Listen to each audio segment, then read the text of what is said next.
पाकिस्तान के उच्चायुक्त अब्दुल बासित ने चीन के राजदूत से मुलाकात की है। अब्दुल बासित भूटान के राजदूत से भी मुलाकात करेंगे। डोकलाम विवाद चीन, भारत और भूटान के बीच है। भारत चीन विवाद पर अमेरिका का बयान, कहा डोकलाम विवाद पर हमारी नजर, दोनों ही देश बातचीत के जरिए विवाद सुलझाएं।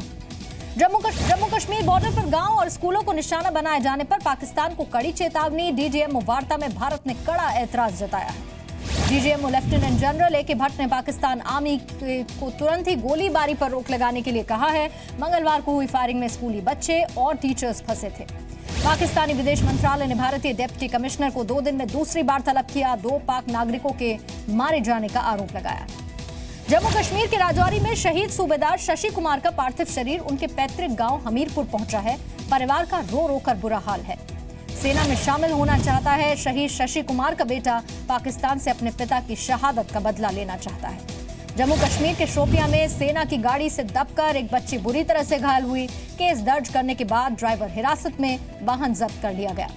आतंकवाद के खिलाफ लड़ाई में ब्रिटिश सरकार भारत के साथ खड़ी है। हाउस ऑफ कॉमन्स में ब्रिटिश सांसद ने प्रस्ताव रखा।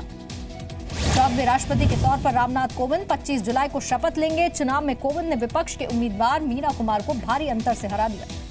कोविंद को 65.65% वोट मिले तो मीरा कुमार को 34.35% वोट मिले।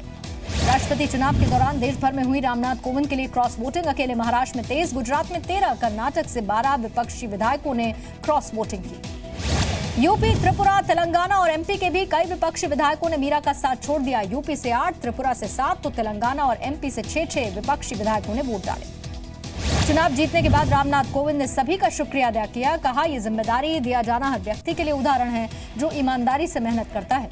रामनाथ कोविंद ने कहा, मेरा राष्ट्रपति बनना भारतीय परंपरा की महानता का प्रतीक है। पीएम मोदी ने रामनाथ कोविंद को बधाई दी, बेहतरीन कार्यकाल की भी कामना की। इससे पहले पीएम मोदी ने कोविंद के साथ ट्विटर पर अपनी 2 तस्वीरें शेयर की। एक तस्वीर 20 साल पुरानी तो दूसरी तस्वीर हाल ही की है। पीएम मोदी ने कोविंद के साथ अपनी तस्वीरें ट्वीट कर कहा, चाहे 20 साल पहले की बात हो या आज की, उनके साथ हमेशा गर्व की अनुभूति हुई। अमित शाह ने भी रामनाथ कोविंद को जीत की बधाई दी। कहा, रामनाथ की जीत गरीबों, पिछड़ों और कमजोर वर्ग के लोगों को समर्पित है। यूपी के सीएम योगी आदित्यनाथ ने भी रामनाथ कोविंद को जीत की बधाई दी। कहा, प्रदेश की जनता के लिए देश को राष्ट्रपति देने पर गर्व है। राष्ट्रपति चुनाव में हार के बाद मीरा कुमार ने रामनाथ कोविंद को बधाई दी। कहा, चुनौतीपूर्ण समय में संविधान की गरिमा को बनाए रखें। मीरा कुमार ने अपनी हार भी स्वीकारी। कहा, जिन्होंने मुझे वोट दिया, राष्ट्रपति पद के उम्मीदवार के तौर पर मुझे चुना, उन सभी को धन्यवाद। रामनाथ कोविंद के राष्ट्रपति चुने जाने के बाद विपक्ष से भी शुरू हुआ बधाई देने का सिलसिला। पश्चिम बंगाल की मुख्यमंत्री ममता बनर्जी ने बधाई दी। पिछले 3 सालों में पीएम मोदी ने 49 देश की यात्रा की, कई द्विपक्षीय समझौते किए। सरकार का सदन में जवाब। देश में स्पीड ब्रेकर रोजाना 9 लोगों की जान ले रहे हैं, 30 घायल हो रहे हैं। सड़क परिवहन और राजमार्ग मंत्रालय ने आंकड़े पेश किए हैं। भारत मीडियम रेंज की surface to air missile system विकसित करेगा। डीआरडीओ का इजरायल एरोस्पेस इंडस्ट्रीज के साथ कॉन्ट्रैक्ट।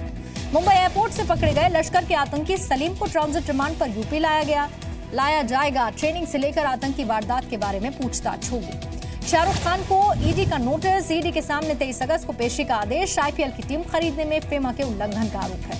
बीजेपी अध्यक्ष अमित शाह का आज से जयपुर का 3 दिन का दौरा। राज्य सरकार के मंत्रियों से मुलाकात करेंगे।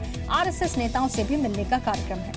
अमित शाह को एयरपोर्ट से बीजेपी हेडक्वार्टर तक 8 जगह उनके भव्य स्वागत की तैयारी की गई है। सीएम वसुंधरा राजे ने खुद तैयारियों का जायजा लिया। ममता बनर्जी आज कोलकाता में होने वाली शहीद सभा को संबोधित करेंगी। पार्टी का दावा है आज की रैली सारे रिकॉर्ड तोड़ेगी। दिल्ली में एयर इंडिया के विमान में संदिग्ध पैकेट मिला। खाने की ट्रॉली में नीचे की तरफ रखा हुआ था। नारकोटिक्स कंट्रोल ब्यूरो इसकी जांच कर रहा है। दिल्ली में आम आदमी पार्टी के विधायक प्रकाश जारवाल पर महिला से छेड़खानी और गाली गलौज का केस दर्ज हुआ। देवली से विधायक है प्रकाश जारवाल। पीड़ित का आरोप है कि 9 जुलाई को प्रकाश जारवाल अपने साथियों के साथ उनके घर आए, गाली गलौज की और कपड़े भी फाड़ दिए। विधायक जारवाल ने आरोपों को झूठा बताया। कहा, राजनीतिक करियर खराब करने की कोशिश है ये। गाजियाबाद के कबीरनगर में बदमाशों की पुलिस पर फायरिंग। एक बदमाश गिरफ्तार, दूसरा भागने में कामयाब रहा। यूपी के खुर्जा में बदमाशों ने पोस्ट ऑफिस को लूट लिया। सुरक्षा गार्ड की हत्या कर दी। 6,30,000 रुपए लूट लिए। महाराष्ट्र के धुले से सामने आया गैंगवॉर का खतरनाक सीसीटीवी। 5 से 6 हमलावरों ने तलवारों से खुलेआम बदमाश की हत्या कर दी। गुडिया नाम के अपराधी को हमलावर तब तक मारते रहे जब तक उसकी मौत नहीं होगी।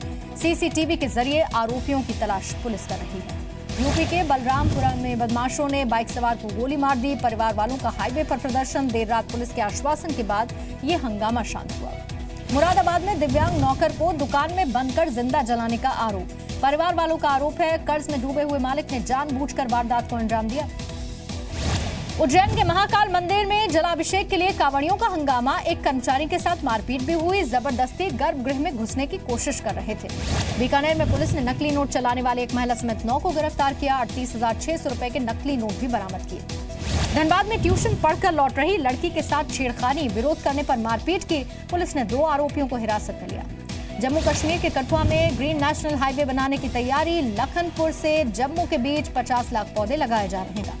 सेमीफाइनल में 36 रनों से ऑस्ट्रेलिया को हरा दिया। हरमनप्रीत ने 115 गेंदों पर बनाए 171 रन। पंजाब के मोगा में हरमनप्रीत कौर के परिवार में जश्न का माहौल है। बेटी की शानदार सेंचुरी से पूरे परिवार में खुशी है। तमिलनाडु के कोयम्बटूर में नकली डॉक्टर पकड़ा गया। पिछले 4 साल से ये क्लिनिक चला रहा था।